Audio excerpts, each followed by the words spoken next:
Hello friends, welcome to Target and Goal. Friends, घटना चक्र point और फिजिक्स में हम पढ़ रहे थे विविध, और ये है अपना लास्ट वीडियो। तो इसी वीडियो के साथ में हम अपना ये जो पॉइंटर है फिजिक्स का, ये फ्रेंड्स पूरा कर लेंगे। और आई होप आपको काफ़ी इसमें से जानकारियाँ मिली होंगी। और मेरा विश्वास है यदि आप कोई भी एग्ज़ाम दे रहे हैं, वनडे का है, पीसीएस का है, लोअर का है, उसमें अगर फिजिक्स आनी है तो इसको आप एक बार ज़रूर रीड करें। यानी अगर आप चाहें तो टेक्स्ट बुक से भी पढ़ सकते हैं, अगर चाहें तो इसको आसानी से सुन सकते हैं। और अगर आप एग्ज़ाम के पहले इसको थोड़ा सा पढ़ें तो ये बहुत ज़्यादा हेल्पफुल होगा आपको। चलिए तो आज का वीडियो शुरू करते हैं।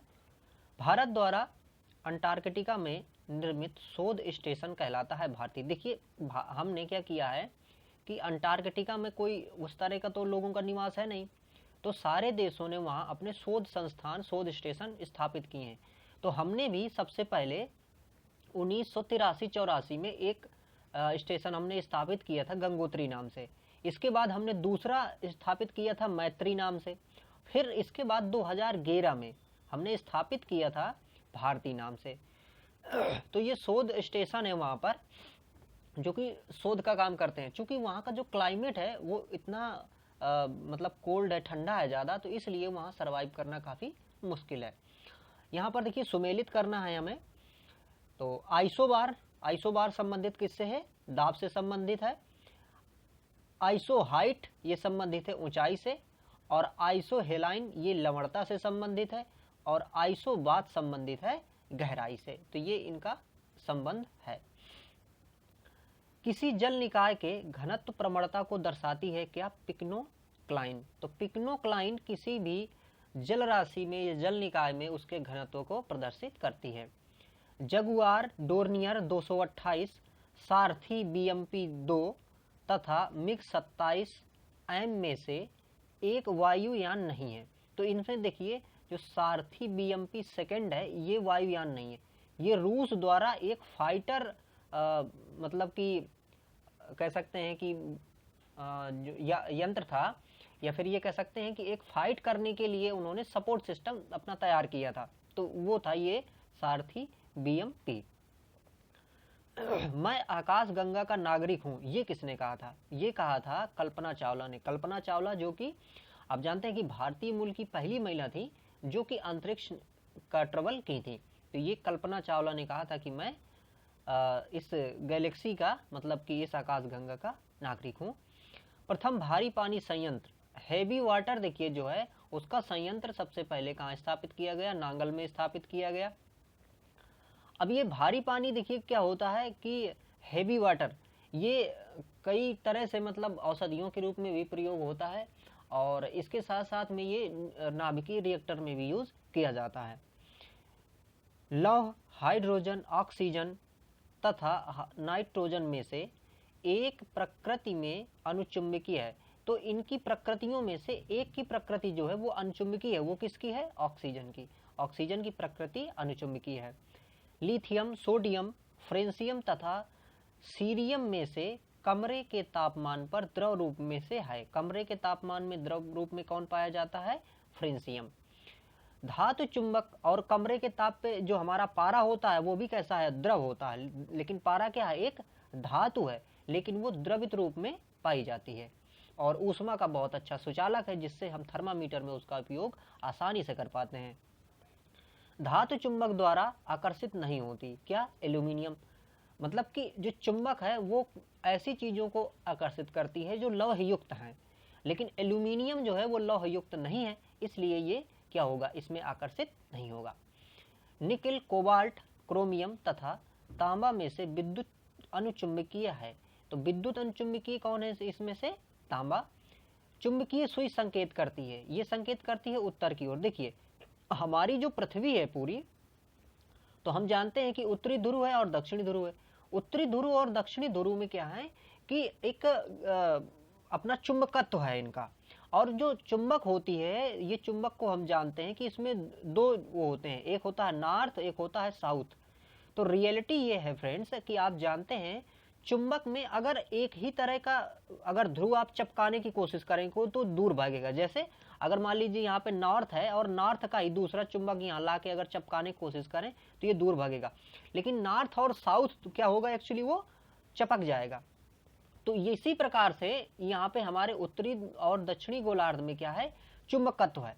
तो उस चुंबकत्व के कारण जब हम इस सुई को जो होती है, जो कि चुंबकीय होती है, जब इसको हम रखते हैं तो ये क्या होता है कि दिशा जो है वो उत्तर दक्षिण की बताने लगती है। इसी प्रकार से अगर कोई भी चुंबक, दंड चुंबक लें आप, और इस दंड चुंबक को एक धागे से बांध के लटका दें तो ये उत्तर दक्षिण की ओर इनके दो ये सिरे होंगे, एक उत्तर की ओर होगा, दूसरा सिरा दक्षिण की ओर होगा। तो ये इस प्रकार से चुंबकीय सुई काम करती है।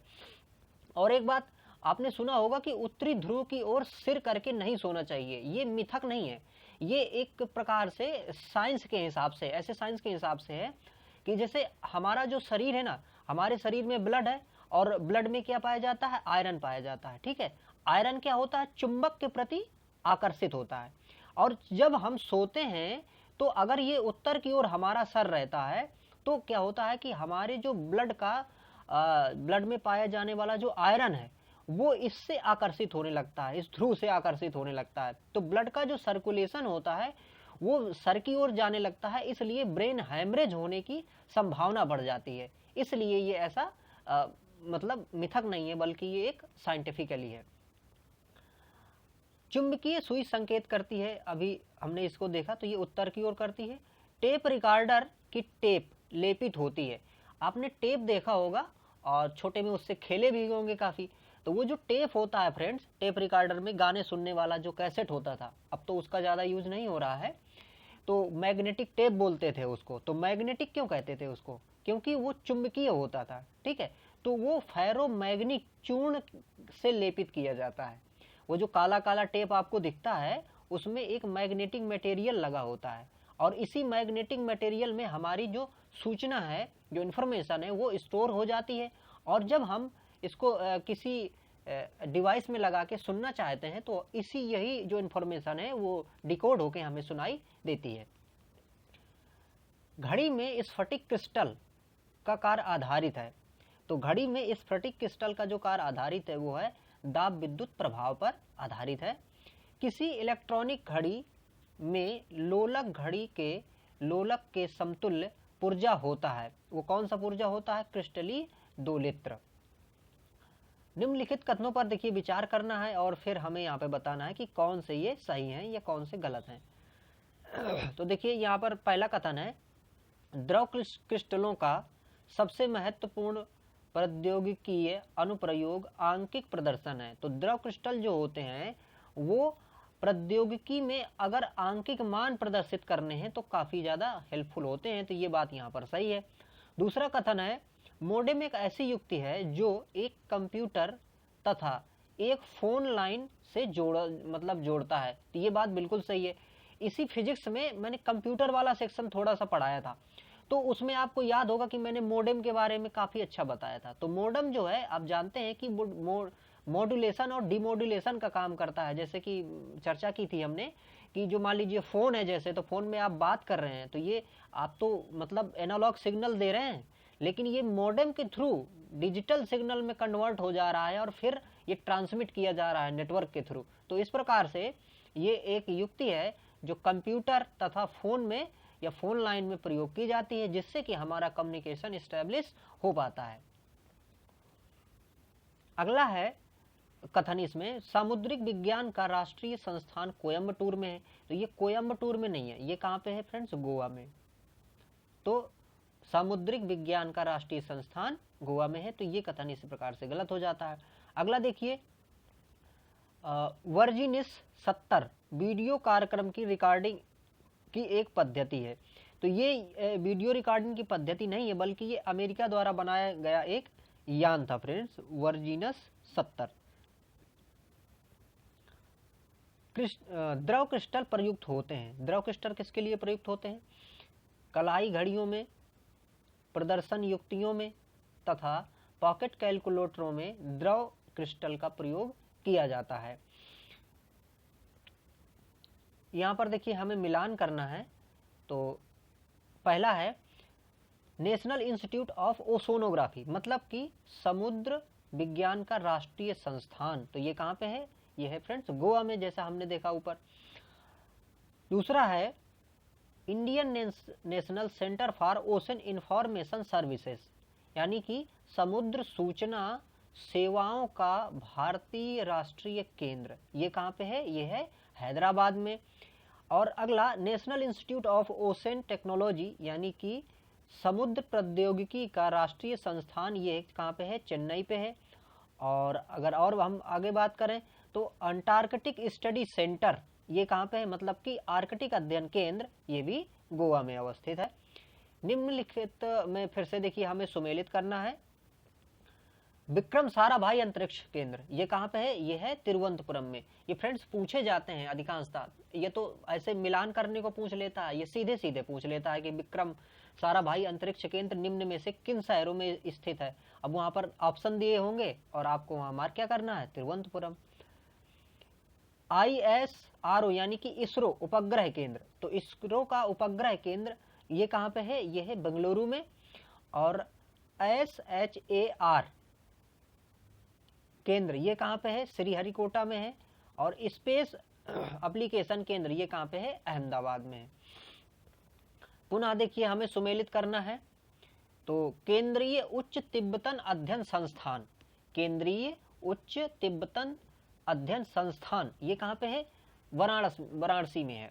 तो फ्रेंड्स बहुत महत्वपूर्ण है ये, आप इनको या तो नोट डाउन कर लीजिएगा या फिर जैसा आप चाहें वैसा कर सकते हैं, इसको याद कर सकते हैं। तो केंद्रीय उच्च तिब्बतन अध्ययन संस्थान बनारस में है। और इंदिरा गांधी विकास अनुसंधान संस्थान ये है मुंबई में। राष्ट्रीय मनोस्वास्थ्य एवं तंत्रिका विज्ञान संस्थान जो कि बेंगलुरु में है। और केंद्रीय अंग्रेजी तथा विदेशी भाषा संस्थान ये हैदराबाद में अवस्थित है। Indian institute of naturopathy and यौगिक साइंस ये कहाँ पे है? ये फ्रेंड्स बेंगलुरु में अवस्थित है। सुमेलित करना है पुनः हमें, केंद्रीय औषधि अनुसंधान संस्थान ये लखनऊ में है। रॉकेट प्रक्षेपण केंद्र ये कहाँ? थुम्बा तिरुवनंतपुरम में है। साइंस सिटी कोलकाता में है। हाईटेक सिटी हैदराबाद में है। विश्व की सबसे शुद्ध घड़ी जो प्रति 300 मिलियन वर्षों में केवल 1 सेकंड पीछे होती है, ये किससे बनी हुई है? इससे ये बनी हुई है ट्रांसियम परमाणुओं से। ट्रांसियम परमाणु चांदी के जैसे ही चमकदार परमाणु होते हैं, इसका प्रयोग करके घड़ी बनाई गई है। ये अमेरिका ने डेवलप की है, जिसमें जो त्रुटि आती है वो कितनी आती है? 300 मिलियन वर्षों में केवल वो 1 सेकंड पीछे होती है, मात्र इतनी त्रुटि आती है।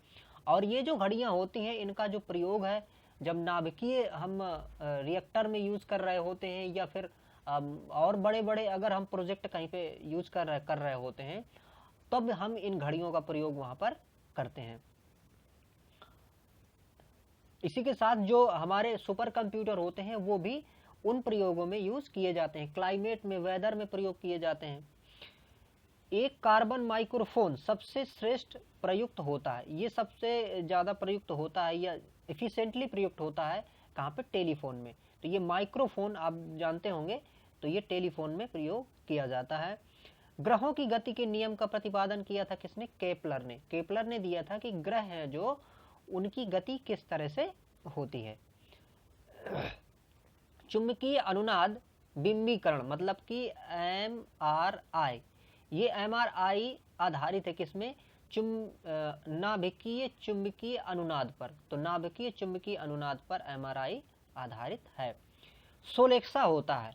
सोलेक्सा क्या है? ये एक सौर रिक्शा है, मतलब कि जैसे अभी यहाँ पे अपने आसपास आप देखते होंगे कि ई बैटरी वाले रिक्शा हैं। अगर यही जो ई बैटरी है, मान लीजिए ई बैटरी किससे चार्ज होने लगे? सोलर से चार्ज होने लगे, तो हम इसको कह देंगे ये सोलेक्सा हो गया। मतलब कि सोलेक्सा एक ऐसा रिक्शा है जिसकी बैटरी जो है वो सौर ऊर्जा से चार्ज होती है। इसके साथ साथ में इसमें एक फैसिलिटी और होती है कि इसको पैडल के द्वारा भी चलाया जा सकता है, जैसे कि हम साइकिल चलाते हैं।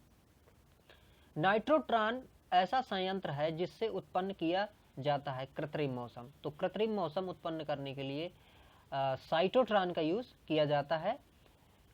एशिया का प्रथम इंजीनियरिंग कॉलेज स्थापित किया गया था, ये रुड़की में स्थापित किया गया था। रुड़की वर्तमान में कहाँ? उत्तराखंड में है। और पहले ये कहाँ पे था? ये उत्तर प्रदेश का चूंकि भाग था, फिर सन 2000 में उत्तर प्रदेश से ये अलग हो गया 9 नवंबर 2000 को, तो फिर ये अलग उत्तराखंड बन गया।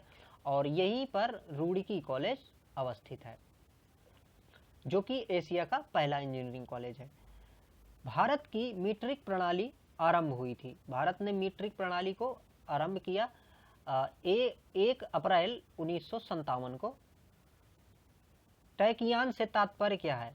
टैकियान से तात्पर्य है प्रकाश गति से तीव्र गति वाले कण। तो प्रकाश गति से भी अगर तीव्र गति से कोई कण चलता है तो उसे हम टैकियान कहेंगे, और प्रकाश की चाल 3 लाख किलोमीटर प्रति सेकेंड होती है।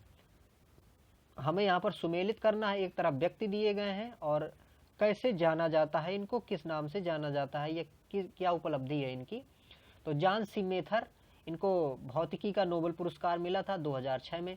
देखिए हम एक बात और चर्चा कर चुके हैं एक बार कि कुछ क्वेश्चन जो इसमें हैं वो उस समय जो करंट के इवेंट्स रहते हैं उससे संबंधित हैं, तो वो उतने ज़्यादा महत्वपूर्ण नहीं रह जाते हैं, लेकिन फिर भी हम उनको इसमें जान लेते हैं। बाकी स्टैटिक वाला तो बहुत ही महत्वपूर्ण है।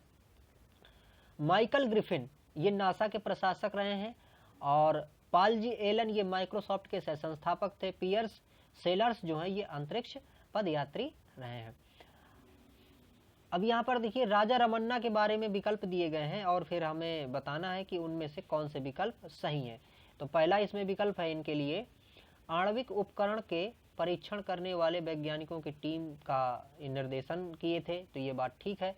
और 1976 में उन्हें पद्म विभूषण से सम्मानित किया गया था, ये भी ठीक है।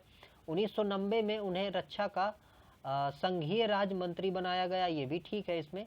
और अगला है इनके बारे में कथन, उन्होंने the structure of music in Raga and western system नामक पुस्तक भी इन्होंने पुस्तक लिखी थी, तो ये भी बात यहाँ पर क्या है, सही है। तो इस प्रकार से इनके लिए चारों कथन ये सही हो जाते हैं।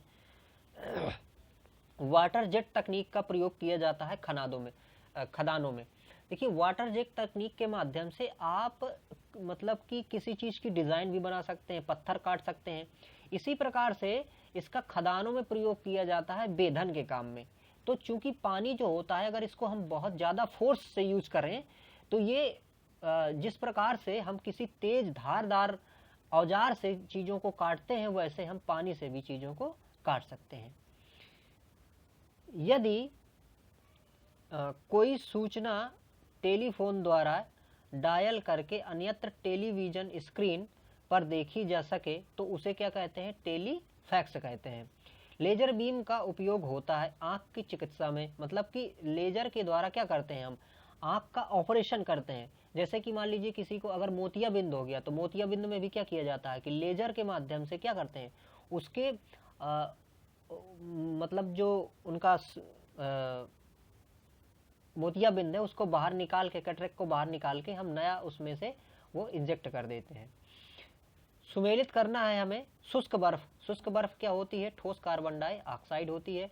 जीन थेरेपी का उपयोग रक्त रोगों के उपचार के लिए किया जाता है। क्रायोजेनिक्स जो होती है या क्रायोनिक्स तकनीक जो होती है वो पुनर्जीवित करने हेतु जीवित पिंडों का जमन। अब देखिए ये क्या है, जैसे कि मान लीजिए कोई ऐसा जीव है जिसको ये खतरा है कि अब ये खत्म होने वाला है, तो क्या करते हैं उसके सेल्स को, उसके जो भ्रूण है उनको और उनकी कोशिकाओं को ये क्या कर लेते हैं, स्टोर करके रख लेते हैं। और उसी स्टोर करके जो रखने की तकनीक है उसको क्रायोनिक्स से कहते हैं। तो अगर हमें ये लगता है कि कोई भी पेड़ खत्म होने वाला है तो उसके बीजों को हम संरक्षित कर सकते हैं क्रायोनिक्स से और दोबारा उसको मतलब उत्पन्न किया जा सकता है। कोबाल्ट 60 का प्रयोग किसके लिए किया जाता है, ये कैंसर उपचार के लिए कोबाल्ट 60 का उपयोग किया जाता है।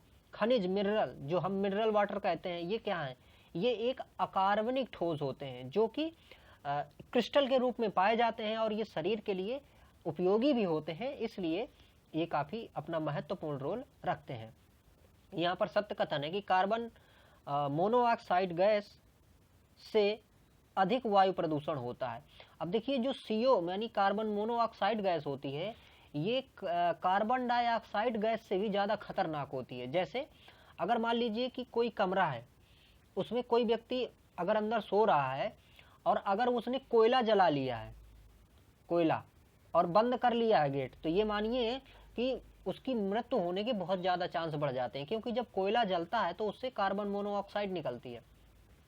और कार्बन मोनोऑक्साइड खतरनाक इसलिए है कि ये जो जैसे कि हम जब सांस लेते हैं तो सांस में ऑक्सीजन जाती है और ऑक्सीजन हमारे ब्लड में मिलके हमारी कोशिकाओं को ऊर्जा देती है, जिससे हमारा जीवन चल रहा है।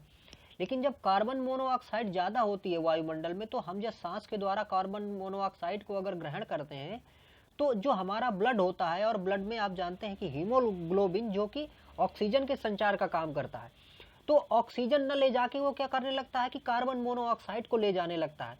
और कार्बन मोनोऑक्साइड जो हमारा हीमोग्लोबिन है उसके प्रति इतनी ज़्यादा आकर्षित होती है कि ऑक्सीजन की अपेक्षा ये सैकड़ों गुना ज़्यादा आकर्षित होती है, और ये कार्बन मोनोऑक्साइड बहुत ज़्यादा मात्रा में हमारे शरीर में पहुंच जाती है, जिससे कि हमारे जो सेल्स हैं वो डैमेज हो जाते हैं, मस्तिष्क में डैमेज हो जाता है और व्यक्ति की मृत्यु हो जाती है। इसलिए कार्बन मोनोऑक्साइड जहरीली गैस है। ऑटो हान ने अणुबम की खोज की थी। तो ये किस तरह का इन्होंने खोज की कि नाभिकीय विखंडन के आधार पर इन्होंने ऑटो हान ने अणुबम की खोज की। एटम बम के सिद्धांत का आधार होता है क्या? नाभिकीय विखंडन। आप जानते हैं कि जो बम होता है वो नाभिकीय विखंडन के थ्रू काम करता है। 1945 में नागासाकी जापान में गिराए गए बमों में प्रयुक्त किया गया था प्लूटोनियम। अब देखिए नागासाकी और हिरोशिमा दो जगह बम गिराए गए थे। तो देखिए जो नागासाकी था, नागासाकी में 6 अगस्त 1945 को गिराया गया बम, और इस बम का क्या नाम था? Little toy. क्या नाम था? Little toy. ठीक है, तो देखिए नागासाकी 6 अगस्त 1945 को लिटिल टॉय गिराया गया, और इस लिटिल टॉय में यूरेनियम यूज किया गया था। क्या यूज किया गया था? यूरेनियम।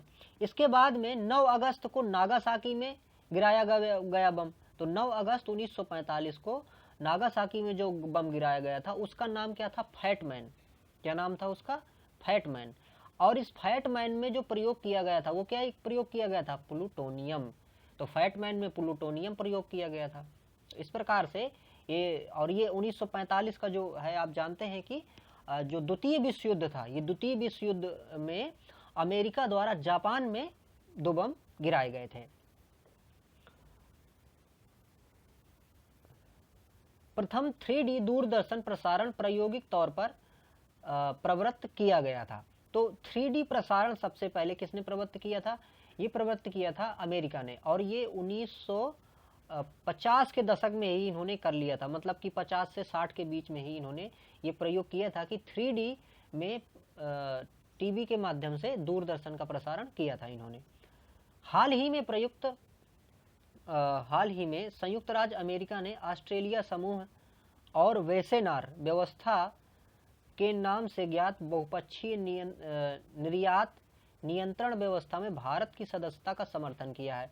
अब यहाँ पे हम इनके बारे में थोड़ा जानते हैं कि ऑस्ट्रेलिया समूह और ये वेसेनार समूह क्या है। देखिए, चूंकि जो भी यूरेनियम है, यूरेनियम के भंडार वाले जो देश हैं, वो किसी ऐसे देश को यूरेनियम प्रदान ना करें जो कि उसका गलत ढंग से यूज कर सके। तो इसके लिए कई समूह बनाए गए थे। उन्हीं में से एक ऑस्ट्रेलिया समूह है और एक वेसेनार समूह है। इसके साथ साथ में हालांकि न्यूक्लियर सप्लायर ग्रुप, ये भी एक समूह है। तो अमेरिका ने या फिर अन्य देशों ने ये रिकमेंड किया था कि भारत को भी इसका सदस्य बनाया जाए। तो इसमें देखिए वेसेनार में और ऑस्ट्रेलिया जो समूह था, भारत को सदस्यता मतलब देने का वो है, ये दी गई है उनको सदस्यता, इसीलिए ताकि इसका प्रयोग इस तरह से कोई न कर सके। और इससे हमें फ़ायदा क्या होगा कि हमें तकनीक मिल जाएगी जिससे हम अपने जो परमाणु नाभिक रिएक्टर बना रहे हैं, जिससे विद्युत उत्पन्न कर रहे हैं, वो हमें फ़ायदा करेगा। यहाँ पर देखिए एक तरफ है ऊर्जा का स्थानांतरण और युक्ति प्रक्रम। तो ऊष्मा से विद्युत हम बनाते हैं किसके माध्यम से? ये बनाते हैं सौर सेल के माध्यम से। भाई सूर्य का प्रकाश आता है, वो प्लेटों को गर्म करता है, सौर सेल को, और हमें क्या करता है कि विद्युत उससे जनरेट हो जाती है। वैद्युत से ध्वनि, मतलब कि विद्युत से ध्वनि ये किससे होती है? लाउड स्पीकर से। लाउड स्पीकर बिजली का प्रयोग करते हैं और हमें ध्वनि देते हैं। द्रव्यमान से ऊष्मा, द्रव्यमान से ऊष्मा। तो देखिए द्रव्यमान संहति ये किसमें होती है? जैसे जो परमाणु होता है उनमें द्रव्यमान है, संहति है, और उससे हम ऊर्जा प्राप्त करते हैं। ये किससे? नाभिकीय रिएक्टर के थ्रू। रासायनिक से ऊष्मा एवं प्रकाश। तो रासायनिक ऊर्जा, जब पौधे भोजन बनाते हैं प्रकाश संश्लेषण के थ्रू, तो वो क्या करते हैं कि रासायनिक रूप में इकट्ठा करते हैं ऊष्मा को, ऊर्जा को। और जब हम इस ऊर्जा को जलाते हैं, मान लीजिए लकड़ियों को जलाते हैं, तो क्या मिलता है हमें? ऊष्मा और प्रकाश मिलता है। इसका मतलब कि रासायनिक ऊर्जा से ऊष्मा और प्रकाश ऊर्जा में जो परिवर्तन है वो किससे हो रहा है? दहन ईंधन से हो रहा है। साइकिल और कारों में बॉल बेरिंग का प्रयोग होता है क्योंकि पहिया और धुरी के बीच संस्पर्श का प्रभावी क्षेत्र घट जाता है। मतलब कि अगर साइकिल हो या फिर बाइक हो, उसमें से अंदर बॉल बेरिंग छोटे छोटे ये बॉल लगा दिए जाते हैं, छर्रे लगा दिए जाते हैं, ताकि घर्षण का जो प्रभाव है वो कम रह जाए। ठीक है, सरफेस चूंकि ज़्यादा नहीं उसमें घर्षण करेगा तो तेजी से मूव कर सकेंगे। पॉलीग्राफ टरबाइन, रेडिएटर तथा क्वाड्रेंट युक्तियों में से मोटर गाड़ियों के इंजन को ठंडा करने के लिए प्रयोग किया जाता है। किसका? रेडिएटर का। तो रेडिएटर का प्रयोग किया जाता है या फिर रेडिएटर उनमें लगाया जाता है। तो फ्रेंड्स, ये था पूरा विश्लेषण, इस जो ये अपनी घटना चक्र पॉइंटर है, और आई होप ये आपको काफ़ी यूज़फुल होगा वीडियो। और इसके साथ साथ में बाकी जो भी आप पढ़ना चाहते हैं, जैसे कि मान लीजिए बायो है, केमिस्ट्री है, या फिर जियोग्राफी है, अन्य चीज़ें आप इसमें से पढ़ सकते हैं। और फ्रेंड्स, इस वीडियो को आपने देखा, आपका बहुत बहुत धन्यवाद। जुड़े रहिए इस चैनल के साथ। Thank you.